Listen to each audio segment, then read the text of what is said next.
आम चेष्टा करुचु यथासंभव से कथा सारिया प्रायतः काम बहुत चूड़ांत स्थिति को आसला आम भावुची से कथा सरीजार बहुत संभावना अच्छी। देखो गोटे कथा अच्छी रीतिनीति जहाँ ठाकुर चली नीतिकांति को कौन जगह डिस्टर्ब हो बोली आम चाहूनु नीतिकांति सहित एक कथाटी हो तेणुक से सबु दिन में 2 घंटा 2.5 घंटा 1.5 घंटा ये समय से मिले तेणुक तारी भितर एवं से जो जी परिमाण डैमेज होता जदि रत्नभंडार मरामती न होता हुए तो मोर तो आशंका अच्छी जे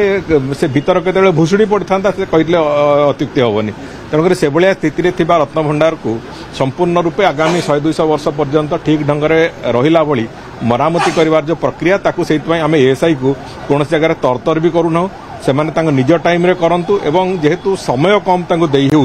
से दृष्टि एक कथा विलंबित होती ना एत बेलू सब कम सरंता तेणुक आम मु भावुची स्नान यात्रा पूर्व एक सारिया आम भी यथा संभव चेष्टा करुचु एवं भगवान नथिबा अवस्था गणति मणतिर प्रक्रिया आम अंततः कला भलिया एक स्थिति को जीवु बोली मु आशा रखुची।